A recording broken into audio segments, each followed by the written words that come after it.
Muito bem, meu amigo e minha amiga, novamente aqui junto com os colegas de mãos dadas, não é isso? Trabalhando o edital técnico de seguro social. Regime geral. Regime geral faz parte do edital e nesse instante vamos trabalhar os principais parágrafos do artigo 201 da Constituição, que trata do regime geral. Artigo 201 da Constituição tem diversos parágrafos que o colega tem que conhecer muito bem. E esses parágrafos, vamos trabalhar alguns deles com os colegas agora, juntamente. Artigo 201, o parágrafo 1º. O que nos fala o artigo 201, parágrafo 1º? Ele nos diz, olha, é vedada, é a regra. Primeiro ele começa com a regra. É vedada a adoção de requisitos e critérios diferenciados para a concessão de aposentadoria no regime geral. Então essa é a regra que começa o texto, que é uma regra também que deve ser observada. Não é possível. Então, qualquer questão que diga, olha, para obter uma aposentadoria, o bancário tem regras mais favoráveis em comparação a um balconista de uma loja. Não é permitido. A Constituição veda, proíbe, fica vedada a adoção de requisitos e critérios diferenciados para se conceder uma aposentadoria. Não pode no regime geral. No regime próprio, fica anotado que existe uma regra igual. Regime próprio dos servidores públicos, artigo 40, parágrafo 4º. Parágrafo 4º, artigo 40, parágrafo 4º da Constituição, tem uma regra praticamente igual a essa. Não, a regra é igual. A regra é igual. É a exceção logo abaixo que diferencia um pouco. Mas nós temos uma regra exatamente igual a essa no artigo 40, parágrafo 4º. Então, essa regra que não é permitida adoção e requisitos diferenciados para a concessão de aposentadoria para os beneficiários no regime geral. Também existe lá no regime próprio, que lá no regime próprio também não pode ter regras e critérios diferenciados para garantir a aposentadoria para os servidores públicos do respectivo regime próprio. Não é possível regras e critérios diferenciados. Pois bem, agora nós vamos ter exceção. Essa é uma regra absoluta ou admite exceção? Admite exceção. Admite exceção não só o que nós vamos ver agora, mas outras para a gente refletir. Qual é a exceção? Primeiro, o colega tem que pensar no que está logo no mesmo artigo. Mas antes, eu tenho que passar para os colegas o que nós podemos lembrar de exceção. Tem que ser os mesmos requisitos e critérios para a aposentadoria, salvo se a própria Constituição não fixar um critério diferenciado. Porque a Constituição pode tudo. Se a Constituição fixar um critério diferenciado, aí pode. Quando fixa um critério diferenciado, por exemplo, homem e mulher, a aposentadoria do homem tem requisitos e critérios diferenciados em comparação à da mulher. O homem se aposenta com mais tempo de contribuição, com mais idade. Então, o requisito etário do homem é mais exasperado em comparação da mulher. O tempo de contribuição para uma aposentadoria para o homem é maior, 5 anos mais elevado, em comparação ao sexo feminino. Existe essa diferença, que está na Constituição. A Constituição também diz, olha, a aposentadoria por idade, trabalhador urbano e trabalhador rural, tem diferença. Também traça diferença para essas aposentadorias. Tirando esses casos que a própria Constituição Federal já fixa, já entabula diferenças, nós vamos ter aqui no próprio parágrafo 1º, dizendo ressalvados os casos de... Então vamos ter hipóteses que a própria Constituição vai ressalvar. Vai dizer, olha, a regra é requisitos, critérios diferenciados de jeito nenhum. Essa é a regra. Tem exceção? Tem. Fixados na própria Constituição. Homem, mulher, urbano e rural. Além dessas, o texto fala, ressalvados os casos de... Traz 2 casos. Quais são os 2 casos? O primeiro caso é de atividades exercidas sob condições especiais que prejudiquem a saúde ou a integridade física da pessoa, do trabalhador. Então, é uma primeira hipótese. Então, nós vamos ter entre os trabalhadores a possibilidade da lei contemplar de uma forma diferenciada os trabalhadores que trabalham numa atividade mais penosa, insalubre, prejudicial à saúde, à integridade física. Então, a lei pode contemplar de forma diferenciada em comparação aos outros trabalhadores, porque aquele trabalha num ambiente penoso, insalubre, um ambiente que prejudica a sua saúde, prejudica a sua integridade física. Nós chamamos de condições especiais. São as aposentadorias especiais. Existem aposentadorias especiais que são diferenciadas porque justamente elas estão de acordo com esse parágrafo primeiro. Então, elas trazem condições diferenciadas de acordo com a permissão constitucional desse parágrafo primeiro. Tem uma segunda hipótese. Qual a segunda hipótese? Que é o caso de segurados que sejam pessoas com deficiência. Pessoa com deficiência, tá bem? Que a lei fala portadores de deficiência. Então, segurados, vejam, segurados, ele tem que ser segurados. Então, aqui está falando de uma aposentadoria para os segurados do INSS. Então, eu vou ter uma pessoa, por exemplo, que nasceu cega, bem, e quando, então ela aprende a conviver com a deficiência e superá-la até, e passa a estudar, trabalhar, arruma um emprego, começa a trabalhar. Então, mesmo cego, ele tem um emprego, trabalha, tá bem? E trabalhando, ele, até então, enquanto a disposição constitucional não foi concretizada, não havia sido concretizada, essa pessoa cega trabalhando numa empresa, claro, se aposentar por invalidez, por cegueira, ela não podia, porque ela já nasceu cega. Nós chamamos de doença pré-existente, não seria possível. Agora, ele trabalhando, ele teria que trabalhar o mesmo número de anos que as demais pessoas sem qualquer deficiência. A Constituição permite uma diferença de requisitos e critérios para a aposentadoria, em prol de uma pessoa com deficiência. E foi a Lei Complementar 142. Nós tivemos uma lei complementar 142 de 2013, que nós vamos estudar, criou uma aposentadoria diferenciada por tempo de contribuição para os trabalhadores que sejam pessoas segurados, que sejam pessoas com deficiência. Criou também uma aposentadoria por idade em prol dos segurados do INSS, que sejam pessoas com deficiência. Por que lei complementar? Porque só é possível estabelecer diferenças por meio de lei complementar. Se exige lei complementar, ok? Então, necessário se faz edição de lei complementar. Perfeito, meus amigos? Então, esse parágrafo primeiro precisa de lei complementar. Já foi editada essa lei complementar, por isso a probabilidade de incidência é alta e nós vamos trabalhar disso adiante. E são duas situações, ou aposentadoria especial ou pessoa com deficiência. Perfeito? Além dessas expressas, o examinador pode indagar que ainda outras previstas na própria Constituição. O caso da mulher em comparação ao homem, o trabalhador rural em comparação ao trabalhador urbano. Certo? Perfeito. Próximo parágrafo. Parágrafo 2º. Parágrafo 2º é um parágrafo muito interessante. Por quê? É outra regra constitucional do regime geral. Artigo 201 nos fala, nenhum. O candidato, se não faz um estudo adequado, quando ele se depara na prova dizendo um item, nenhum benefício, já fica em dúvida, nossa, nenhum, será que não tem nenhuma exceção? De fato, a Constituição diz nenhum benefício.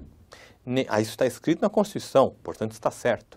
Nenhum benefício que substitua o que é o salário de contribuição ou o rendimento do trabalho.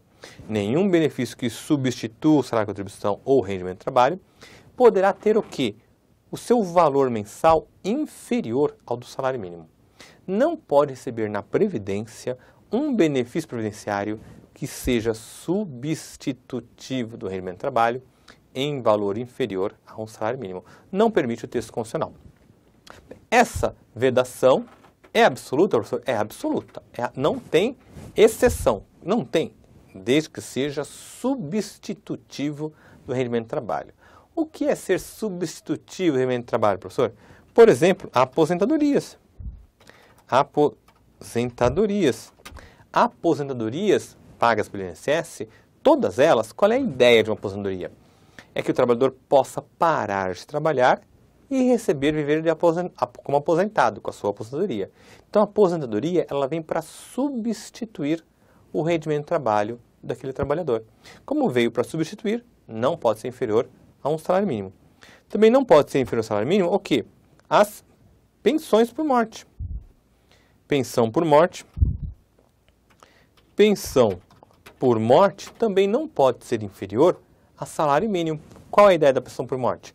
O trabalhador está exercendo sua atividade remunerada todos os meses, recebe seu salário e mantém sua família.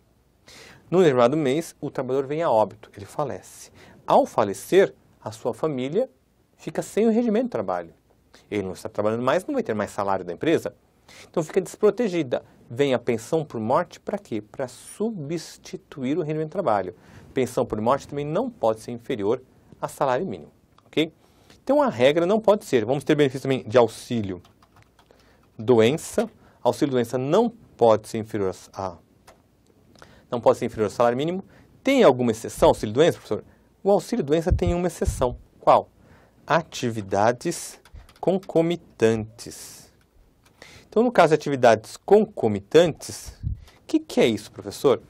Então, o auxílio-doença, a regra, o trabalhador é afastado do trabalho para receber até melhorar a sua saúde, um auxílio-doença. Então, ele é afastado do trabalho, deixa de receber salário. Então, o que acontece? Não pode ser inferior a um salário mínimo. Essa é a regra, ok? Do auxílio-doença. Tem exceção? Tem uma.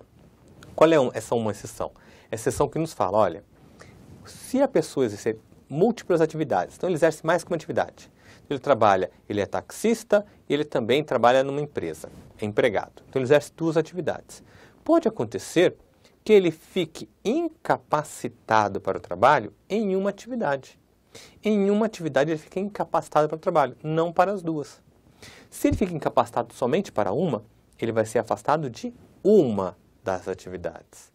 Ele é afastado de uma e ele pode receber o seu valor somente, vai ser calculado com base em uma só atividade, que poderá ser inferior ao salário mínimo, desde que somando a sua remuneração na outra empresa, atinja o salário mínimo. Então, nessa hipótese, o Decreto Federal 3048 diz que quem recebe auxílio-doença por uma atividade e ele exerce mais atividades, nesse caso, o auxílio-doença poderá vir a ser inferior a um salário mínimo. Poderá. Então, traz aqui uma hipótese que permite seja inferior. Nós vamos ter, professor, casos que não são substitutivos do rendimento do trabalho? Sim, vamos ter. Mas só para a gente fechar, temos também salário família, salário maternidade. Temos o salário maternidade. Salário maternidade, a mulher ela é afastada do trabalho. Ela deu à luz a uma criança, uma parturiente, ela é afastada do trabalho para ficar em casa, amamentando o filho, cuidando do filho. Então, nessa hipótese, ela não recebe mais salário da empresa, ela receberá salário maternidade. É substitutivo do rendimento do trabalho, portanto, não pode ser inferior a um salário mínimo, certo? Nós vamos ter, por outro lado, também, benefícios que podem ser inferior. O professor disse que não tinha exceção. Veja, não tem. Então, vamos observar que a diferença vai ser nenhum benefício que substitua o rendimento do trabalho. E existem benefícios que não substituem o rendimento do trabalho. Quais benefícios, professor? Nós vamos ter benefícios chamados de auxílio acidente e salário família. Esses dois benefícios não são substitutivos do rendimento do trabalho. E como não são substitutivos, não são substitutivos da renda do labor. Não são substitutivos da renda do trabalho. Por não serem substitutivos da renda do trabalho, eles podem ser inferior. Então, nesse caso, nós temos, são as duas únicas exceções, o salário família, meus amigos, ele é inferior, ele é no valor de R$30 por mês. Ele é inferior ao salário mínimo. E o auxílio acidente, ele não é necessariamente inferior, mas pode vir a ser inferior a depender do cálculo da vida contributiva de cada segurado. Então, esses dois podem ser inferiores. Não é que é uma exceção à Constituição, não é isso. É que eles não são substitutivos do rendimento do trabalho. Todos aqueles que sejam substitutivos não podem ser inferior, que são todos os demais. Somente esses dois, que é auxílio acidente e salário família, que não são substitutivos, portanto, podem ser inferior. E o auxílio doença só na hipótese de exercício de múltiplas atividades. Se ele exerce múltiplas atividades, ficou inválido só para uma, teve que se afastar somente de uma atividade por conta de uma doença, nessa hipótese o benefício poderá, só nessa hipótese, ser inferior ao salário mínimo. Ok? Parágrafo 2º, portanto, nenhum benefício que substitua a renda poderá ser inferior a um salário mínimo. Próximo, parágrafo 6º. O parágrafo 6º, ele é bastante óbvio, é uma grande obviedade, mas merece ser trabalhada, merece ser mencionada rapidamente, para não ser alvo de confusão na hora da prova. O parágrafo 6º fala da gratificação natalina. Então, todo e qualquer aposentado e pensionista da Previdência, do INSS, no mês de dezembro, além de receber os seus proventos, que a nomenclatura que atribuímos ao valor do pagamento recebido pelo aposentado, pelo pensionista, chamamos de proventos. Então, o valor que recebe de aposentadoria e de pensão são os proventos. Então, os proventos de dezembro, além desses proventos, ele recebe mais um abono anual. Um abono anual que vai ser por base o quê? A média anual? Não, não é a média anual. É o valor de dezembro, com base no valor de dezembro. Então, a gratificação natalina dos aposentados e pensionistas terá por base o valor dos proventos no mês de dezembro de cada ano. É o que nos fala a Constituição, no mês de dezembro. Então, o examinador troca muitas vezes. Terá por base a média anual dos seus proventos? Não. Ou então, terá por base o mês de novembro? Não, é o mês de dezembro. Certo? Tranquilo? Próximo, parágrafo 9º, artigo 201, parágrafo 9º. O que trata o artigo 201, parágrafo 9º? Parágrafo 9º do artigo 201 trabalha a CTC, trabalha a contagem recíproca. Contagem recíproca, que se dá por intermédio de uma CTC. CTC que, por sua vez, vai ser regulamentado no artigo 96 da Lei 8.213. O que nós vamos ter aqui? Isso é muito interessante para o colega. O colega está prestando concurso público, vai ingressar, vai ser aprovado, vai tomar posse, e ao tomar posse do seu cargo efetivo, o colega poderá ter trabalhado antes disso na iniciativa privada. Então, aqueles anos trabalhados e contribuídos para o regime geral, poderá migrar para o seu prontuário no serviço público. Ótimo! Se o fizer isso, se retirar o seu tempo, o colega tem contribuído, já tem tempo contributivo no regime geral, migrá-lo para o regime próprio, será menos tempo para o colega trabalhar e se aposentar depois no regime próprio. Então, vamos ter aqui, para efeito de aposentadoria, é assegurada a contagem recíproca. Contagem recíproca. Do tempo de contribuição. Contagem recíproca do tempo de contribuição. Tempo de contribuição. Então, contagem recíproca do tempo de contribuição. Importante notar isso, que o tempo é de contribuição. Na administração pública e na iniciativa privada. Urbano ou rural. Então, o que nos fala aqui? O seguinte. Quem tem, por exemplo, 10 anos, trabalhou 10 anos na iniciativa privada como empregado numa empresa. 10 anos. 10 anos agora está estudando para o concurso. Então, esses 10 anos contribuiu para qual regime de previdência? Regime geral. Agora está prestando concurso, sendo aprovado. Ao tomar posse, o que o colega deve fazer? Deve ir numa agência do INSS. Fica estranho, né? Vai prestar concurso para o INSS, o colega já estará na agência do INSS. Então, lá na agência do INSS, vai agendar um dia para o colega mesmo ser atendido e vai fazer o quê? Um pedido de CTC, Certidão de Tempo de Contribuição. Certidão de Tempo de Contribuição para resgatar esse tempo de regime geral e previdência social e averbar no seu prontuário, também no seu regime próprio federal. Então, vai sair do regime geral e vai ingressar no regime próprio federal. Perfeito? Que para o colega vai ficar muito fácil. O colega já está dentro do INSS, vai pegar a sua certidão e vai averbar, vai mandar para o RH encaminhar para a Previdência Complementar, a Previdência Regime Próprio Federal, também em Brasília. Então, o que vai ter? Então, vai pegar aqueles 10 anos de regime geral, por meio de uma certidão de contribuição, que é só um papel. É um papel que o INSS diz, olha, temos aqui nosso banco de dados, que é essa pessoa, também, que é o fulano de tal, ele trabalhou e contribuiu no regime geral durante tanto tempo. Perfeito. E esse tempo é retirado e leva-se, migra-se para o prontuário do servidor público no seu regime próprio. E isso fazendo, desaparece do regime geral aquele tempo e aparece no regime próprio. Então, ao tomar posse, colega uma certidão dessa, já toma posse e pergunta-se, quanto tempo você tem no seu prontuário? Já tenho 10 anos já tenho 10 anos já, porque pode trazer aquele tempo. Perfeito? São menos anos para se trabalhar no regime próprio para se aposentar.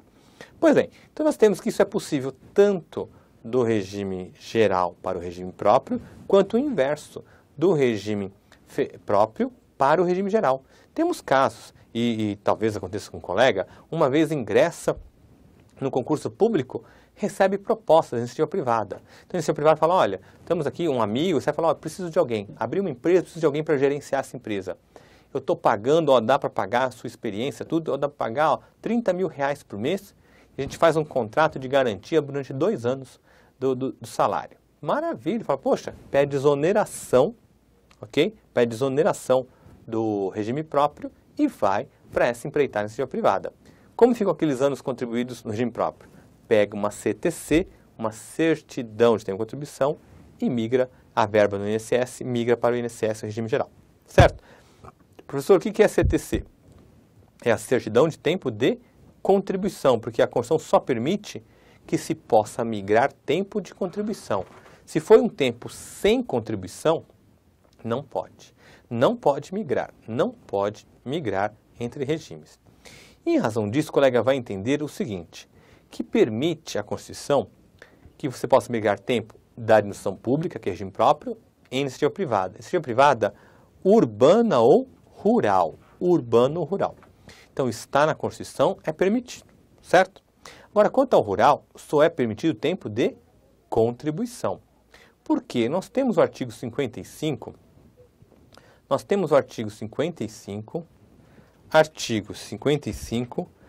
parágrafo 2º, da Lei 8.213.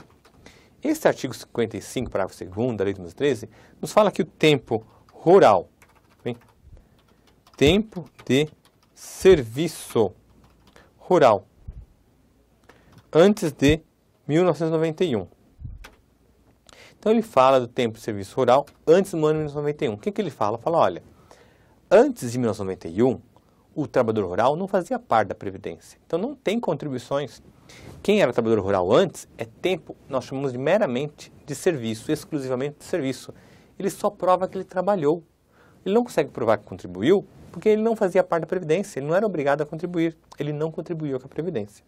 Então, antes do ano de 1991, o trabalhador rural apenas exercia atividade rural, não contribuía. E o artigo 55, parágrafo 2º, permite, dentro do regime geral, que se utilize esse tempo meramente de serviço para as aposentadorias do regime geral. Permite.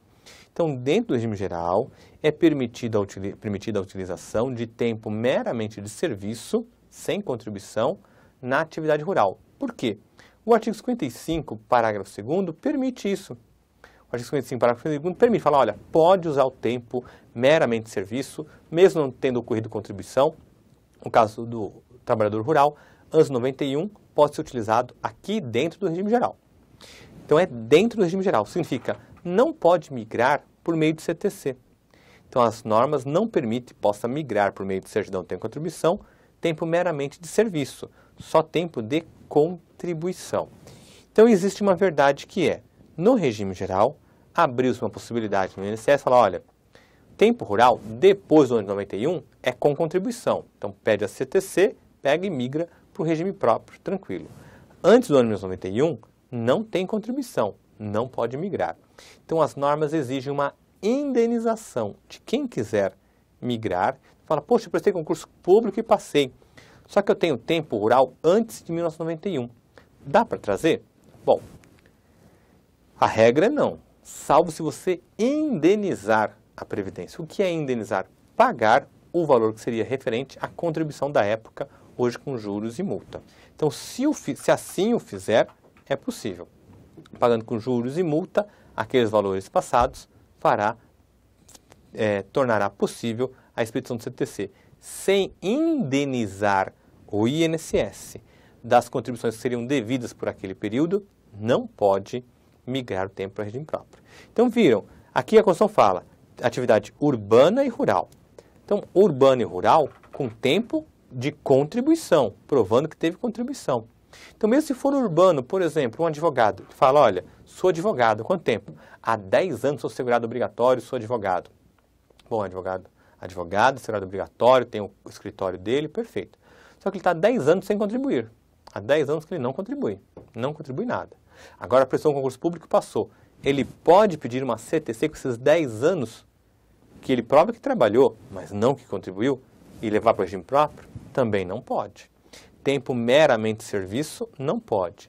É só certidão, só tempo de contribuição. Fala, o senhor não pode. O senhor vai ter que pagar essas contribuições desses 10 anos, com juros e multa, pagando, a hora que caiu o crédito, a gente libera uma certidão para o senhor. Agora, migrar não migra porque não teve contribuição, só migra tempo de contribuição. Bem claro? Professor, mas se fizermos dessa forma, quando a gente pega uma CTC, tira o tempo de um regime e leva para o outro, o regime de destino, ele recebe um papel só, mandando acrescentar 10 anos, 15 anos, 5 anos, o tempo que veio do regime geral, do outro regime, regime de origem. Como é que fica? Haverá um desequilíbrio financeiro e atuarial, porque um regime ficou com dinheiro, o outro vai contar tempo e não veio dinheiro. Então a Constituição nos fala, quanto à pessoa, o trabalhador, ele não tem que se preocupar, ele só pega a certidão de um órgão e a verba no outro, ponto final. Já os regimes de previdência distintos que irão se compensar financeiramente. Então diz que são os regimes de previdência que devem se compensar financeiramente. É o que nos fala, hipótese em que, a parte final, os diversos regimes de previdência irão se compensar, se compensarão financeiramente. Então os diversos regimes de previdência se compensarão financeiramente. Certo, meus amigos, tranquilo? Então essa é a CTC, que está lá no artigo 96 da Lei de 2013, nos traz as hipóteses que não pode emitir a CTC. Quando for tempo meramente serviço, também quando for tempo concomitante. Tempo concomitante, não pode. Professor, como assim tempo concomitante? Veja, é algo bastante óbvio, bastante razoável, bastante lógico. Mas lá na hora do concurso público, se nunca ouviu dizer, fica na dúvida. Fala, poxa, será que pode ou não pode? O que isso quer dizer, atividade concomitante? Que é vedado pelo artigo 96, você não pode migrar. Veja, deixa eu me citar como exemplo, mais uma vez, talvez fique mais fácil. Eu sou procurador federal, eu tenho meu regime próprio federal. Então, desde o ano de 2000, bem, eu sou procurador federal, tenho meu regime próprio federal. Antes de 2000, eu tinha parte de iniciativa privada. Tem tempo trabalhar em iniciativa privada. Então, eu pego esse tempo que é antes, não é concomitante. Primeiro foi um, depois foi o outro. Então, eu pego esse tempo anterior, eu posso averbar no regime próprio federal, para me aposentar no regime próprio federal, contando aquele tempo anterior. Ok? Tranquilo? Pois bem, depois que eu tomei posse no Serviço Público Federal, passei a trabalhar na iniciativa privada também, ministrando aulas, lecionando. Quando eu leciono aulas na iniciativa privada, eu sou segurado obrigatório do regime geral. Contribuo para o regime geral. Então, desde o ano de 2000 até hoje, 2016, eu estou no cargo efetivo, regime próprio, e também lecionando. Então, eu tenho contribuições para o regime próprio e tenho contribuições para a iniciativa privada, INSS, lecionando nos lugares que dou aula. Perfeito? Eu não posso ir no INSS e pedir uma CTC desse período concomitante, de 2000 a 2016. Não posso. Porque vejam só, que seria algo ilógico. Se eu pudesse pegar os 16 anos que eu tenho na iniciativa privada, depois que eu ingressei no serviço público, e trazer para o serviço público, porque eu só trabalhei 16 anos, de 2000 para 2016 foram só 16 anos. Se eu pudesse trazer os 16 anos do regime geral e juntar com os 16 anos do regime próprio, se tornariam 32 anos. Não faz sentido isso. Então você não pode trazer tempo concomitante, você pode trazer tempo anterior.